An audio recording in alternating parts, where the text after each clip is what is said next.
Quero ser como Jesus. Ele acredita em mim. Não tenho direito de não acreditar em mim. Quero ser como Jesus.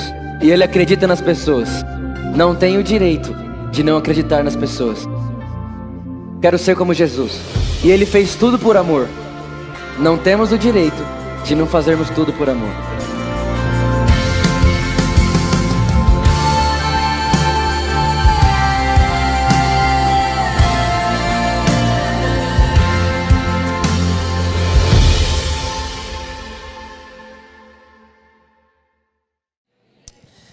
Quem aqui já ouviu falar a respeito do Pequeno Príncipe? Levanta a mão. Os salvos, né? E quem não levantou a mão precisa ler Pequeno Príncipe para ter salvação. Eu não sei se você já parou para pensar nisso, mas você não está lendo a melhor história que já escreveram na Terra. Não é verdade? Eu me lembro a primeira vez que eu escutei falar esse nome, Pequeno Príncipe, e algo acendeu no meu coração. E me deu uma vontade de saber, me deu uma vontade de ler. Eu lembro que a minha irmã ficava falando, tanto a Jéssica como a Giovana, ficava falando Pequeno Príncipe, não sei o que, de Pequeno Príncipe, você se torna responsável por tudo aquilo que você cativa. E para quem me conhece um pouco mais de perto, sabe que eu amo frases. Então se você quiser me ganhar, é só você chegar até mim com uma boa frase. Então quando eu vi que ele tinha boas frases, eu falei, eu já amo esse cara. Então eu fui, comprei o livro e fui ler o livro. É interessante que se você nunca leu, eu vou te dar um resumo do resumo aqui muito rápido, mas o Pequeno Príncipe ele morava num planeta sozinho. Ele morava num planeta só ele, era ele e uma rosa. Era ele no planeta e uma rosa e mais nada. E aquela rosa era tudo que ele tinha. E ele cuidava dela de uma maneira muito singular. Quando ela precisava de sol, ele colocava ela no sol. Quando ela precisava de sombra, ele colocava ela na sombra. E a conversa deles era essa. Ele era único para ela e ela era único para ele. Só que um dia esse Pequeno Príncipe, ele vai viajar os planetas da Terra. Ele começa uma viagem pelo mundo. Enquanto ele viaja o mundo, ele percebe que ela não era a única rosa que existia na face da Terra. E quando ele percebe que aquela rosa não era a única rosa que existia na face da Terra, ele se entristece.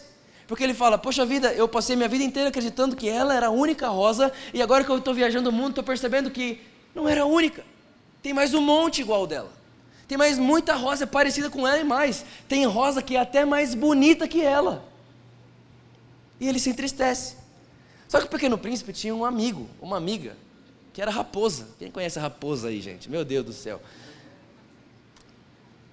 A raposa chegou e ele contou isso para a raposa. E ele conversou sobre isso com a raposa. E a raposa olhou para ele e falou assim, olha só, aquela flor, ela não é única para você porque ela é a única que existe no mundo. Algo não se torna único para você quando quando só existe um daquilo. A raposa olha para o Pequeno Príncipe e fala, aquela flor se tornou única para você porque ela teve a sua atenção única. Você deu uma atenção única para ela.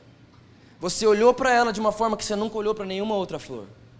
Você passou tempo com ela como você nunca passou com nenhuma outra flor. Você olhou para ela como você nunca olhou para nenhuma outra flor. Você reparou nela como você nunca reparou em nenhuma outra flor. Então aquela raposa está ensinando uma lição de vida não só para ele, mas para mim também, para você também. Algo se torna único para mim, para você, não quando só existe um no mundo, mas quando tem a nossa atenção de uma maneira singular. Sim ou não? Por isso que eu falo, Pequeno Príncipe é cultura. O Pequeno Príncipe seria o apóstolo Paulo se ele existisse. Ou talvez o Cristo. Ele é incrível. Brincadeira, viu, gente? Aleluia. Agora, olha só. Eu estava pensando muito sobre o discípulo João. E o discípulo João, sem dúvida nenhuma, é meu discípulo favorito. É o livro que eu mais amo ler, João e 1 João. É o livro que eu falo assim, cara, se eu tivesse que escolher um livro para ter o resto da minha vida e ficar lendo só ele, eu só leria João por toda a eternidade. Porque João, ele não era um cara normal. Agora, se você for parar para pensar um pouco na história de João, você vai perceber que João nem sempre foi quem eu e você conhecemos que ele é. A Bíblia diz que antes de João se encontrar com Jesus, o nome dele significava filho do trovão. E sabe o que isso significa? No contexto judaico, o nome da pessoa dizia muito a respeito dele. Ou seja, o nome Filhos do Trovão dizia muito sobre João. E eu fui pesquisar hoje mesmo, minha irmã me comentou alguma coisa que ela tinha lido no rodapé da Bíblia dela, então eu peguei na internet e fui pesquisar o que é que significava isso, por que filhos do trovão? E estava escrito lá numa pesquisa de um teólogo, ele disse que João era chamado de filhos do trovão porque ele era um cara muito, mas muito esquentado. Ele era um cara muito irado. Ele era um cara que ele não conseguia não xingar as pessoas. Ele era um cara que ele não conseguia não responder as pessoas. Ele era um cara que ele não conseguia não buzinar no trânsito. Ele era um cara que não conseguia amar os seus inimigos. Ele era um cara que em um dos momentos, uma cidade não recebe Jesus, a cidade fala, não, nós não queremos você aqui, e quando eles estão indo embora, o João, o apóstolo João, o discípulo João, que nós conhecemos como discípulo do amor, ele olha para Jesus e fala, Jesus, você quer que a gente mande cair fogo do céu e destrói todo mundo? Você fala assim, João, você é o discípulo do amor. Não fala assim, cara, não fala assim, você é o cara do amor. Não, naquele momento ele era o filho do trovão, um cara irritado, um cara bravo, um cara vingativo. Ah é, Jesus, não quiseram te receber, então não vamos receber eles na terra. Já que eles não te recebem na cidade deles, vamos expulsar da terra então, Jesus. Você é o Senhor de Israel mesmo, você é o próximo rei de Israel, vamos matar todo mundo. João, o discípulo do amor. Agora presta atenção, Jesus olha para ele e fala assim, ô filho do trovão, você não sabe que espírito você é, não? Você ainda não entendeu que o Filho do Homem não veio para condenar o mundo, mas veio para salvá-lo por meio da sua vida? É por isso que João capítulo 3, versículo 17, João escreveu isso, porque um dia ele ouviu Jesus falar isso para ele. Agora repara, o filho do trovão, o cara irritado. Quem aqui conhece um cara muito irritado? Eu conheço, vários. Quem aqui é um cara irritado? Não precisa não. Quem aqui se chamaria filho do trovão? Diga aleluia.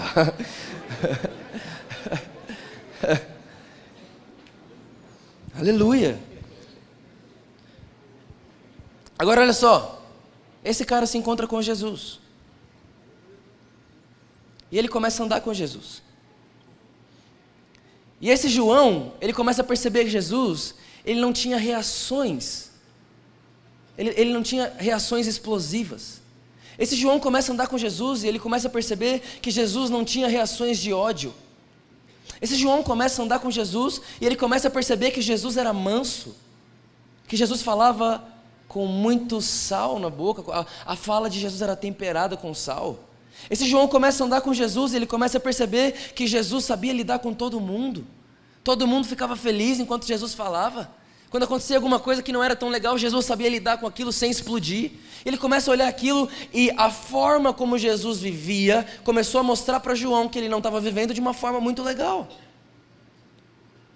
Jesus nunca olhou para ele e falou, filho do trovão, você é um nervosinho, explodidinho, raivosinho. Não, Jesus só era quem ele era. Só que tem uma coisa, quando você está perto de Jesus e começa a ver como Jesus é, automaticamente você começa a falar, cara, eu não sou assim. E aí João, nessa caminhada toda com Jesus, você sabe da história, ele se torna o melhor amigo de Jesus. Dos discípulos que Jesus tinha, João era o mais próximo. Agora, gente, pensa comigo, o que você acharia de um cara que se auto-apelida? Ele se apelida assim, ele fala, ó, eu vou me chamar, prazer, viu? Prazer, Luz, ó, meu nome é Vitor Azevedo, o discípulo que Jesus mais ama no mundo sou eu. Ou se não, imagina só, o Pedro chegar aqui na hora de pregar a oferta, gente, boa noite, eu sou o Pedro e eu sou realmente o cara mais bonito da cidade. Não tem mentira nisso, mas não é legal você pôr um alto apelido. Você está me devendo essa, cara. Não é legal você se auto-apelidar. Não é legal. Não é legal. Já pensou? Eu chego assim e você fala assim, olha só, eu sou o Vitor, e o prazer é todo seu de me conhecer.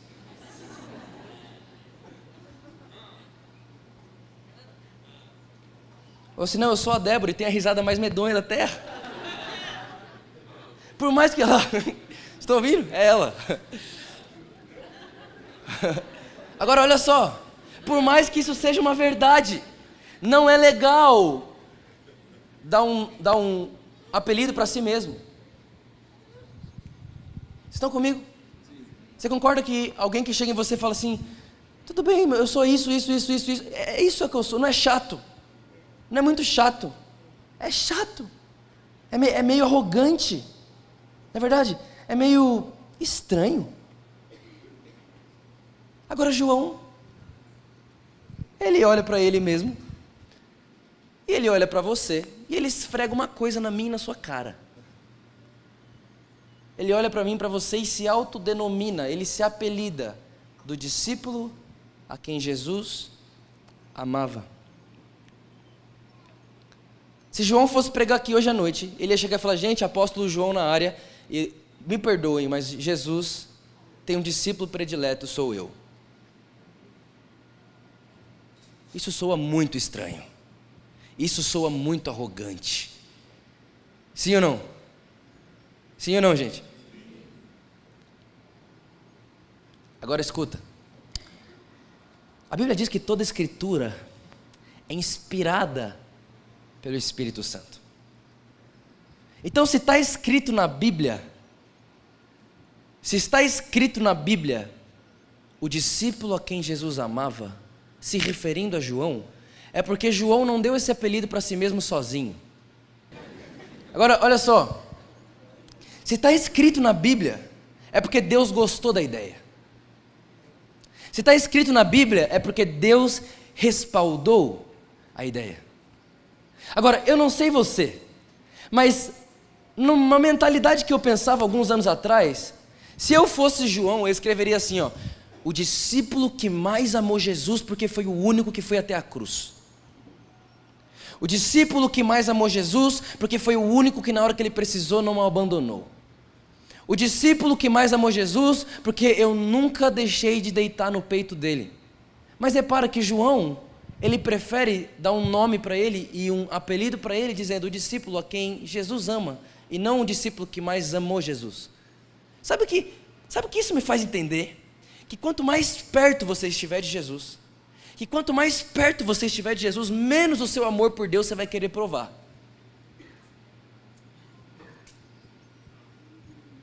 Quanto mais perto, quanto mais amigo, quanto mais íntimo, quanto mais junto, quanto mais você está perto e conhece a amizade, o relacionamento íntimo com Jesus, menos você quer provar o seu amor por Deus e mais você quer dizer, eu sou a pessoa que Deus mais ama.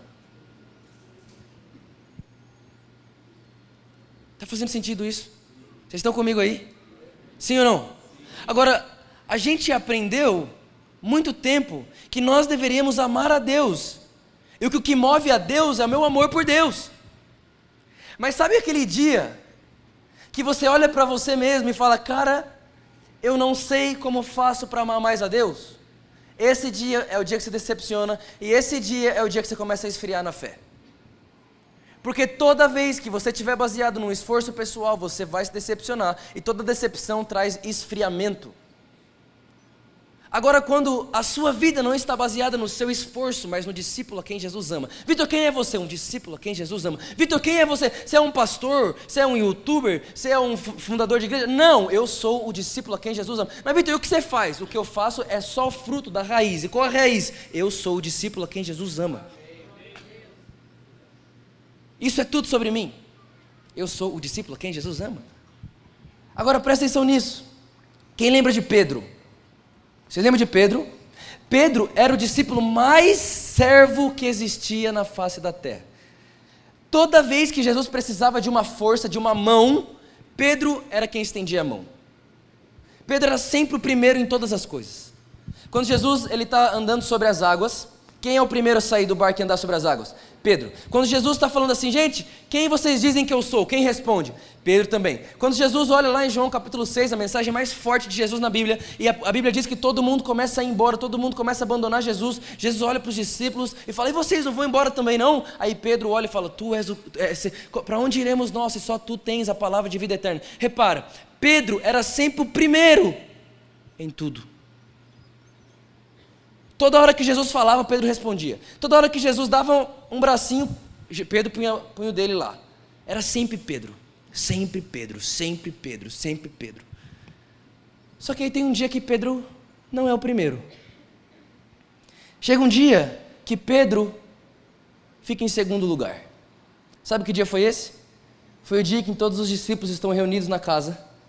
Chega alguém e fala assim: o corpo de Jesus sumiu. O corpo de Jesus desapareceu. A Bíblia diz que Pedro e o discípulo a quem Jesus amava saiu correndo. Eu não sei se você sabe, mas Pedro era o discípulo mais velho. João provavelmente nessa época tinha 16 anos de idade e provavelmente Pedro tinha 23. Então repara, que saiu correndo um jovem de 23 anos e saiu correndo um adolescente de 16 anos. Só que mais do que a idade, tinha uma outra diferença muito clara entre eles. E a diferença era essa: um era o discípulo a quem Jesus amava, o outro era sempre o primeiro a servir. Um sabia que ele era o alvo do amor de Jesus, o outro sabia que ele era o primeiro que precisava fazer algo para Jesus. E os dois saem correndo.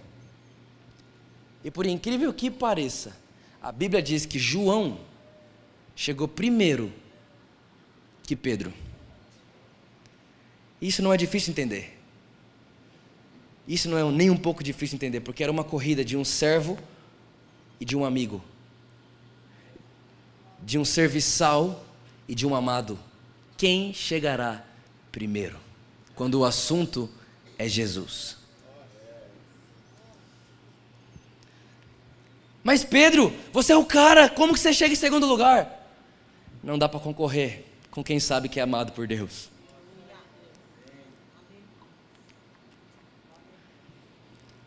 Quem sabe que é amado por Deus? Gente, quem se autodefine como amado por Deus e entende que o Evangelho é sobre Deus me amar. Sabe, eu já escutei e eu já admirei muitas pessoas que dizem, ainda admiro, acho bonito.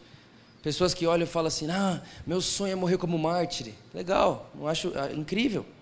Meu sonho é morrer por Jesus. Incrível, maravilhoso. Mas nós não podemos limitar a nossa vida em acharmos que o Evangelho tem a ver com o homem morrer por Deus. O Evangelho não é sobre o homem morrer por Deus. O Evangelho é sobre o Verbo se fazer carne. Deus, o Criador dos céus e da terra, Deus que disse haja luz e houve luz, Deus que separou dia e noite, o Deus que fez o mar, o Deus que fez o sol, o Deus que criou todos os animais, o Deus que formou a humanidade. O Evangelho tem a ver com esse Deus se fazer criatura. E não só isso, o Verbo se faz carne e ele não fica morando longe de nós. Porque, gente, repara, Jesus podia se fazer carne, morar isolado, entra em Jerusalém, dá uma pregadinha, mas não se relaciona com ninguém. Porque, gente, pensa em se relacionar com esses 12 discípulos o tempo inteiro, eles eram tudo cabeção. Talvez pior que você. E pior do que eu. Eles eram péssimos. Só que a Bíblia não diz só que o Verbo se fez carne, mas a Bíblia diz que o Verbo se fez carne e ele habitou entre nós. Ele comeu a nossa comida, ele dormiu na nossa cama, ele acordou de manhã e dormiu de noite, ele se sentia cansado, ele sentava, ele levantava, ele tinha sede, ele tinha fome, ele tinha desejo, ele suou sangue. Esse é o Evangelho. É Deus se fazer carne e morrer pelo homem. É Deus se fazer homem e morrer pela humanidade, não o homem morrer por Deus. Você precisa entender isso e basear a sua vida não no serviço do que você faz ou do que você pode fazer. Mas você precisa entender uma coisa: o Evangelho tem a ver com Deus morrer por mim. E quando eu entendo isso, eu começo a me definir com uma frase: eu sou o discípulo a quem Jesus ama. Eu sou o discípulo a quem Jesus ama. Eu sou o discípulo a quem Jesus ama. Eu sou o discípulo a quem Jesus ama. Mas você não é isso. Você não é aquele pregador. Você não é aquele cara que faz milagre. Você não é aquele cara que ora. Você não é aquele cara que lê a Bíblia. Eu só sou o discípulo a quem Jesus ama. E o que você está fazendo na terra então? Eu estou na terra para continuar fazendo discípulos a quem Jesus ama. É só para isso.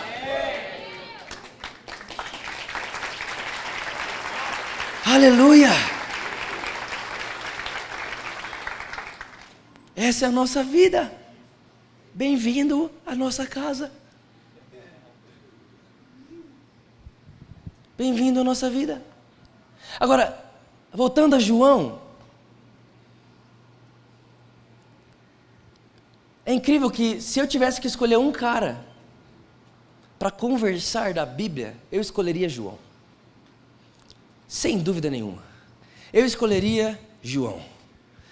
Eu falaria: João, por favor, me dá 5 minutos da sua conversa.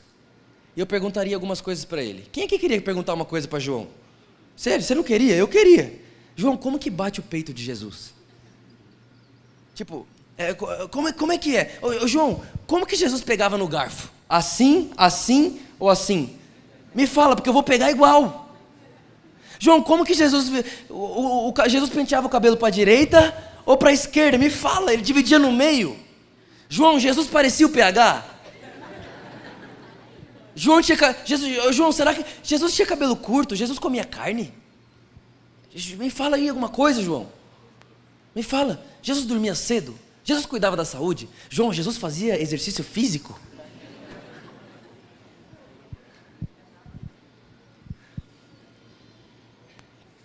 Faria todas essas perguntas para João. João, Jesus andava na moda? Sem dúvida. Agora escuta. Existe uma pergunta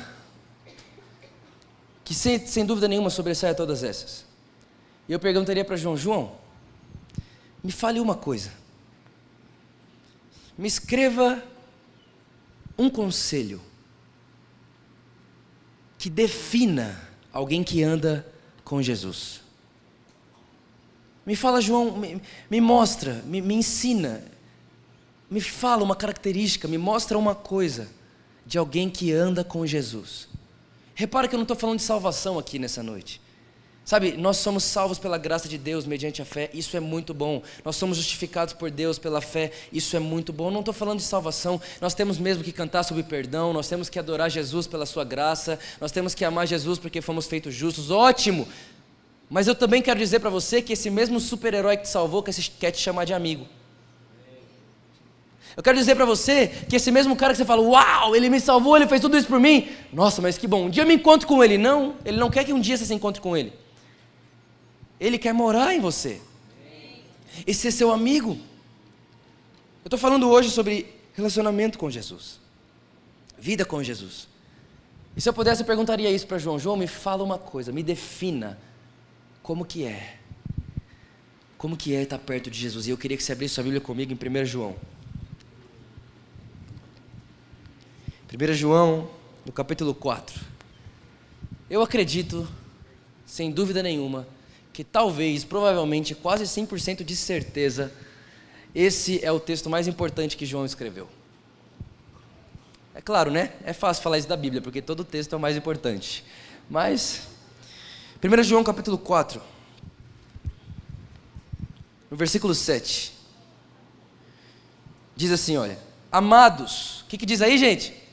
Fala comigo, amados. Primeira coisa, eu tenho certeza absoluta que quando João se referisse a você, ele ia dizer assim: amado.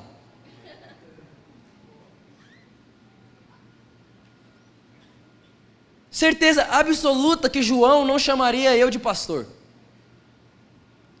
Porque João sabe que o maior título da terra é amado.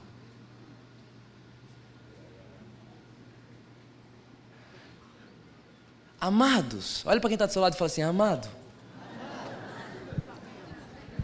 Primeira coisa, certeza, amados. Amemo-nos uns aos outros. Porque o amor é de Deus. E qualquer que é nascido de Deus, ama e conhece a Deus. Aquele que não ama, não conhece a Deus. Agora, gente, olha aqui. Eu queria dizer para você uma coisa. Quando eu leio esse texto, quando alguém lê esse texto, eu não sei o que você pensa que João está querendo dizer aqui. Mas eu não acredito que nesse texto João está dizendo a respeito de salvação. Eu não acredito que João está dizendo a respeito de perdão. Mas eu acredito que João está dizendo a respeito de amizade. Aquele que não ama não conhece a Deus. Não está dizendo que Deus não conhece ele. Está dizendo que ele não conhece a Deus. E essa palavra conhecer vem da palavra iada, que é de intimidade, que é de unidade entre homem e mulher no dia da ação sexual. Então João, nesse texto, ele não está se referindo a quem é salvo e quem não é. Ele não está discutindo salvação. Porque a salvação, ela realmente não vem de nós, é dom de Deus, não é de mérito. Não é por amar alguém ou deixar de amar. A salvação é pela graça, mediante a fé em Cristo Jesus. Mas isso aqui está falando a respeito de relacionamento. E o que João está querendo dizer assim? Aqui é o seguinte: quem conhece a Deus, ou seja, quem é amigo de Jesus, quem está perto de Jesus, quem se relaciona com Jesus, ama como Jesus.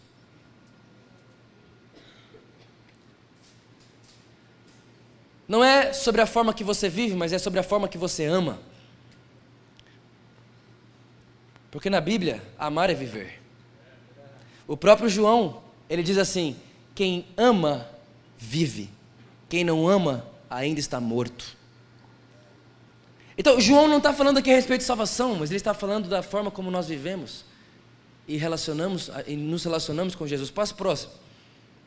Foi assim que Deus manifestou o seu amor por nós. Enviou o seu Filho unigênito ao mundo, para que pudéssemos viver por meio dele. Olha para cá. A gente às vezes acha, eu também já pensei assim: ah não, Deus me amou porque Ele enviou Jesus para morrer no meu lugar. Sim, mas isso foi só o início. O apóstolo João continua, e ele fala: sim, Deus nos amou, não, próximo, antes, assim, aí, foi assim que Deus manifestou o seu amor entre nós, enviou o seu Filho unigênito ao mundo, para que pudéssemos viver por meio dele. Então repara, o amor de Deus por você não está só em Jesus ter morrido por você. O amor de Deus por mim e por você consiste em: Jesus veio, morreu por mim e por você, e agora através de Jesus nós podemos viver a vida de Jesus. Nós podemos viver a vida de Cristo Jesus. Nós podemos ser justos como Jesus. Nós podemos ser santos como Jesus. Nós podemos orar pelas pessoas como Jesus. Nós podemos ter as mesmas obras de Jesus, mesmo sem ter morrido como Jesus. Nisso consiste o amor de Deus. A obra completa do amor de Deus é Jesus morrer por você e você viver a vida de Cristo também. O amor de Deus por mim e por você não acaba quando Ele te salva, mas acaba quando... nunca acaba. Mas o propósito dele, o objetivo dele é te impulsionar a uma vida como Jesus. A uma vida com os pensamentos de Jesus, com a forma de Jesus, com as atitudes de Jesus, com o amor de Jesus. Próximo verso, vamos lá. Nisto consiste um amor, não em que nós tenhamos amado a Deus. Gente, grave isso no seu coração. Quanto mais perto de Jesus você estiver, quanto mais intimidade com Jesus que nós tivermos, menos o nosso amor por Ele a gente vai querer provar, e mais o amor dEle por nós a gente vai experimentar. Eu queria que hoje à noite, você que está aqui, você se autocondena porque você quer amar mais a Deus. Pare, Vitor, pare e faz o quê? Pare e se aproxime. Mas Vitor, para me aproximar não tem que amar mais? Não, para se aproximar você só precisa de uma coisa: entender o que Jesus fez. Pare e se aproxime. Vitor, e depois? Se aproxime. E depois? Continue se aproximando. E de repente, você vai olhar para você e vai dizer: eu sou só alguém, um discípulo a quem Jesus ama. Quando isso? Pela aproximação. Não pelo seu esforço, nem pelas suas boas obras, mas pela sua aproximação. Vocês estão comigo aí? Vamos continuar então. Nisso consiste um amor, não em que nós tenhamos amado a Deus. Repara, antes de falar o que é, ele fala o que não é. Então, o amor não tem a ver com o seu amor por Deus, mas em que Ele nos amou e enviou o seu Filho como propiciação pelos nossos pecados. Amados, olha para quem está do seu lado de novo e fala: amado. Visto que Deus, olha só, visto que Deus assim nos amou, nós também devemos amar-nos uns aos outros. Olha aqui, o apóstolo João está dizendo o seguinte: eu andei com Jesus, eu andei com Deus, e eu vi o tanto que Ele ama as pessoas. E eu vi o tanto que Ele me ama.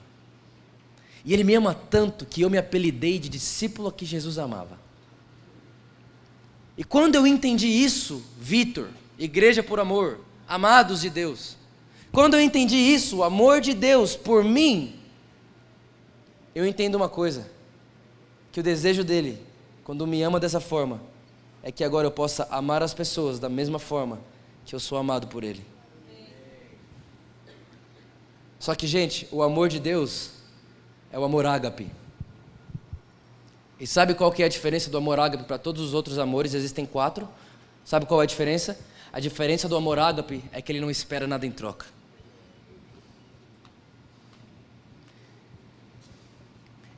Você está aqui, pode ser que você está aqui agora e você fala assim, não, mas eu amo, olha só, essa fileira aqui inteira da minha igreja aqui, olha só, olha aqui, ó, esse aqui eu amo também, olha lá, a gente estava junto semana passada, a gente se amou tanto, a gente tem se amado, a gente está no Carral, a gente está participando de grupo, a gente estava ontem lá na Construid, a gente está fazendo um monte de coisa, muito legal,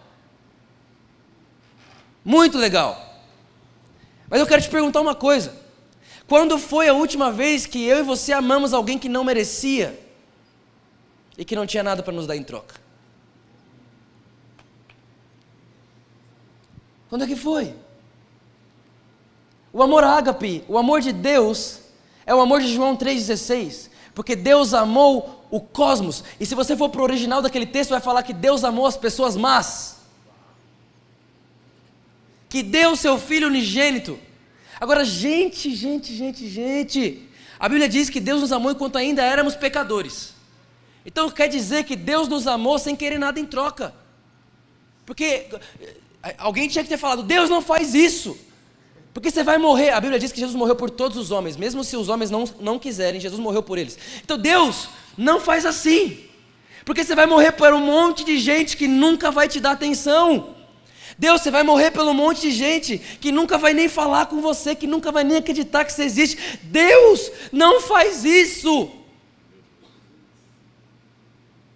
Não precisa de tanto, manda um anjo.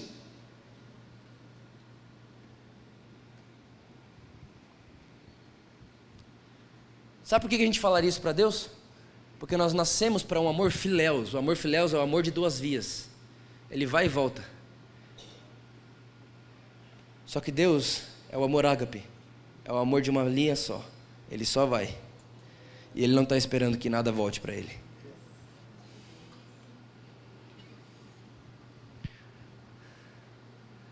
Sabe, é muito fácil a gente amar quem está perto, os nossos amigos, as pessoas que nos fazem bem. Mas onde está o Judas da sua vida? Eu quero desafiar você hoje, a essa semana, ir atrás do Judas que sentava na sua mesa e dizer para ele, Judas, calma.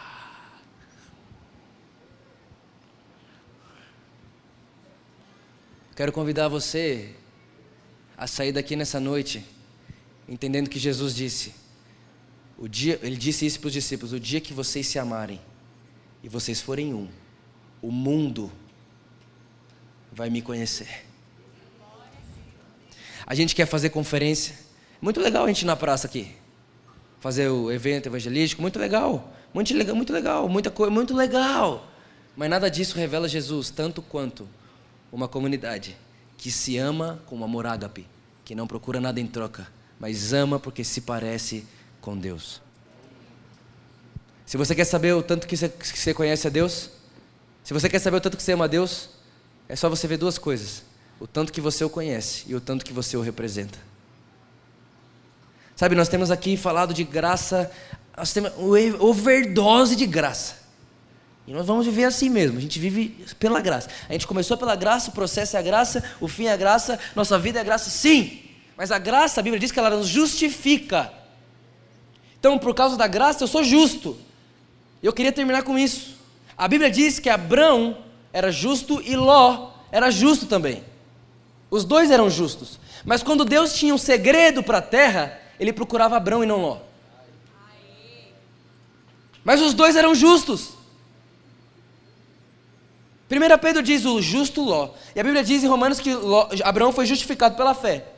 Os 2 eram justos. Mas por que que um ouvia? Aí agora pensa, Ló morava em Sodoma e Gomorra.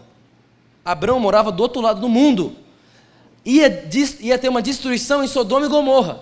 Quem você acha que Deus avisa? Abrão. E fala, Abrão, avisa seu primo. Mas Deus, fala você com ele é justo. Então, Abrão, Salmo 25:14. Os meus segredos é para os meus amigos mais chegados. A graça é maravilhosa. Ela te justifica. Mas eu queria dizer para você que quando Ele nos amou, nós o amamos de volta. Quando Ele deu a vida dele por nós, nós damos a vida nossa por Ele de volta. A graça mostra para mim e para você que o primeiro passo não é nosso. Mas a graça também mostra para mim e para você que depois que a graça chega até nós, nós temos uma resposta. E essa resposta é ir para um lugar de entendimento de que somos o discípulo a quem Jesus ama e que viveremos para fazer com as pessoas o que Jesus faz com a gente. Sabe, eu queria te incentivar a sair daqui hoje à noite procurando um lugar no peito de Jesus.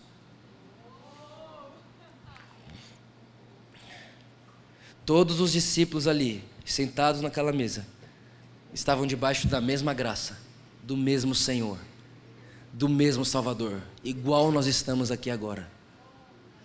Só que a Bíblia diz que só teve um. Jesus tinha 2 peitos, alguém podia ter deitado no outro, mas só teve um que pegou sua cadeira e colocou do lado de Jesus e deitou os seus ouvidos no peito de Jesus, a ponto de ouvir o coração de Jesus batendo. A graça se manifesta salvadoras a todos, mas as batidas do peito de Jesus é só para quem pegar a cadeira e sentar do lado dele e dizer: Jesus, eu quero você. Então nesse lugar nós vamos orar mais do que todos. Nesse lugar você vai querer ficar com Jesus mais do que você já ficou na sua vida. Nesse lugar você vai falar assim: eu preciso orar mais, eu preciso ler mais a Bíblia, eu preciso passar mais tempo com Deus. Mas por quê? Porque você quer alguma coisa? Não, porque eu sou justo. E porque eu sou justo, eu preciso conhecer aquele que me justificou. Deus, eu vivo para te conhecer. E eu passarei o resto da minha vida, eu gastarei o resto dos meus dias para te conhecer. Porque quando eu te conheço, eu entendo porque eu existo. Quando eu te conheço, eu percebo. É por isso que quando eu fui salvo pela graça, eu não morri. Porque eu ainda estou na terra para continuar conhecendo a Deus, continuar conhecendo Jesus, continuar experimentando de Jesus. E enquanto eu experimento de Jesus, eu saboreio de Jesus, eu posso mudar o meio à minha volta, o meio social onde eu vivo. As pessoas à minha volta começam a perceber uma coisa: ele está comendo de algo que a gente nunca comeu. Existe uma resposta para a graça de Deus. Bill Johnson disse que tudo que você precisa Deus fez pela graça. Agora o lugar que você quer alcançar nele é você que tem que buscar. E no final de tudo, sabe o que é mais legal? No final de todas as coisas, esse se tornou meu texto favorito na Bíblia. O apóstolo Paulo, ele fala assim: olha gente, eu trabalhei mais do que todos. Ninguém trabalhou como eu. Ninguém viajou como eu. Ninguém pregou como eu. Ninguém orou como eu. Ninguém leu a Bíblia como eu. Ninguém. Ninguém ficou sem dormir tantas noites que eu fiquei. Ninguém jejuou como eu jejuei. Ninguém nunca me alcançou no que diz respeito a obras. E no final do verso ele fala: contudo, não eu. Contudo, não eu, mas a graça de Deus que opera eficazmente em mim. Essa é a vida que nós precisamos viver.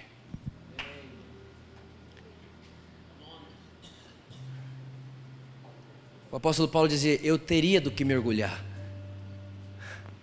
porque eu fui o mais certo, eu fui o mais justo, eu fui o que mais cumpria as leis. Eu era alguém muito zeloso, ninguém era como eu.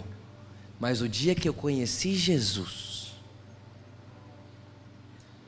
eu entendi que não sou eu, mas é Cristo que vive em mim.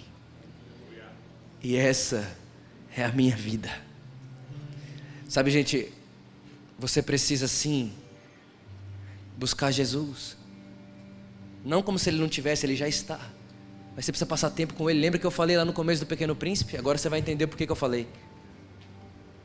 Você não é a única flor da terra, como eu também não sou. Mas nós podemos viver com Jesus de uma forma que cada um de nós que estamos aqui nos sentimos singular para Ele. Ninguém é como você para Jesus. Jesus nunca cultivou a sua vida igual a de outra pessoa. Jesus não vê em você mais um como todos. Quando Jesus olha para você, Ele fala: você é único. Não existe uma pessoa no mundo que poderia ser o tipo de amigo que só você é para mim. Não existe uma pessoa no mundo que poderia orar da forma que só você fala comigo. Não existe uma pessoa no mundo que demonstra amor para mim como você demonstra amor por mim. Você é único. No planeta que eu vivo com você só existe você e mais ninguém. Mais ninguém. Mais ninguém.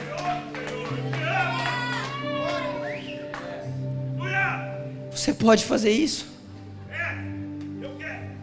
Eu também! Eu também quero! Vou falar uma coisa, vocês podem tentar, mas no final das contas, eu sou o discípulo a quem Jesus ama. Eu sou o discípulo a quem Jesus ama. Eu entendo que Deus me ama como não amou nunca ninguém.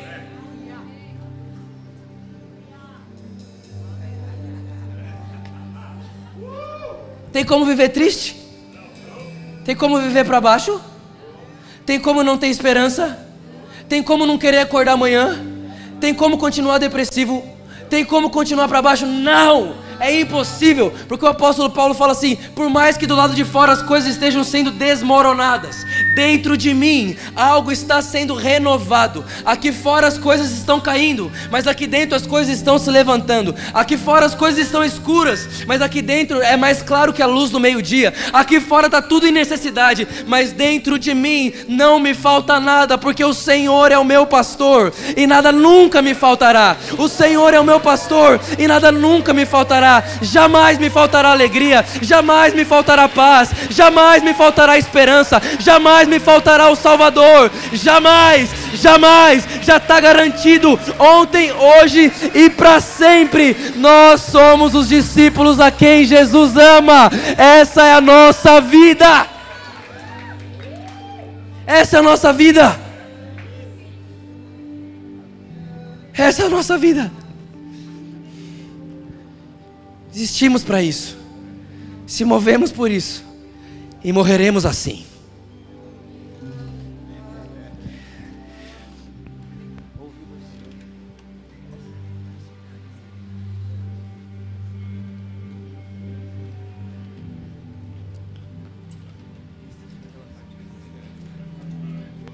Fique de pé comigo.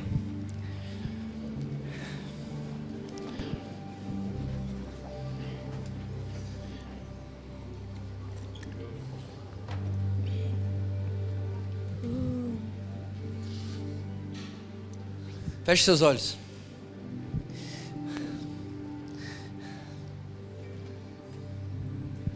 Eu queria que nesse momento você começasse a dizer isso, você com Jesus aí no seu lugar, e dizer: eu sou o discípulo a quem Jesus ama. Você precisa se definir como alguém radicalmente amado por Deus. Vamos lá, começa a dizer isso, começa a dizer isso, começa a dizer com a sua voz: eu sou amado por Deus. Jesus me ama. Jesus me ama, Ele me ama, Ele me ama, Ele me ama, Ele me ama, Ele me ama, Ele me ama. Eu sou discípulo amado, eu sou discípulo amado, eu sou discípulo amado. Eu sou discípulo a quem Jesus ama, eu sou discípulo a quem Jesus deseja.